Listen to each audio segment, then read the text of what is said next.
Buenos días desde la Iglesia de la Cuesta, en Segovia, en el lunes de la 19ª semana del tiempo ordinario. El texto que leemos hoy comienza con el anuncio de Jesús a sus discípulos de su pasión, muerte y resurrección. Se trata del segundo de los anuncios de este tipo que recoge el Evangelio de Mateo, con los que Jesús fue preparando a los suyos para cuando llegase ese momento. Lo hizo mientras recorrían juntos Galilea y muy poco tiempo después de la experiencia de la transfiguración en el monte Tabor, con la que Cristo quiso adelantar a los tres discípulos más cercanos la visión de su gloria como parte de este aprendizaje. Llegados a Cafarnaún, encontraron a unos cobradores de impuestos que le preguntaron a Pedro si es que Jesús no iba a pagar, probablemente para sorprenderle en un renuncio. Se trata de un impuesto recogido ya en el libro del Éxodo para el sostenimiento del culto y del templo, que tenía, por lo tanto, un carácter religioso.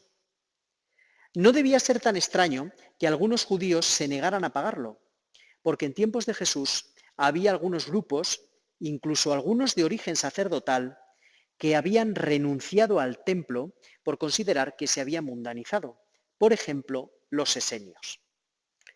Jesús pregunta a Pedro que a quiénes cobran los reyes los impuestos, si a los hijos o a los extraños. Y Pedro contesta que a los extraños.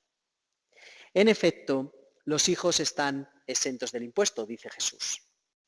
Se trata de un impuesto religioso para el sostenimiento del templo, que es la casa de su padre. Y Jesús, que es el Hijo, no tiene obligación de pagarlo. Aún así, él quiso pagar para dar ejemplo. Jesús dice entonces a Pedro que vaya a pescar y encontrará en la boca de un pez una moneda de plata para pagar el impuesto.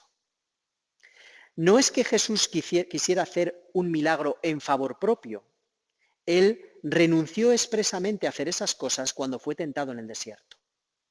Lo que Jesús está diciendo a Pedro es que vaya a trabajar y que con el fruto de su trabajo podrá honradamente pagar el impuesto de ambos. Jesús se cuidó mucho de no contravenir las normas civiles y religiosas que había en su tiempo. Y esa fue también la enseñanza de los apóstoles a los primeros cristianos, siempre y cuando las normas no contravinieran el Evangelio. Por eso los cristianos estamos llamados a ser buenos ciudadanos, miembros de las comunidades sociales de las que formamos parte y en las que estamos llamados a ir construyendo un mundo mejor, pero sin perder de vista que nuestra verdadera patria no es de este mundo, sino que por el bautismo hemos sido constituidos ciudadanos del cielo.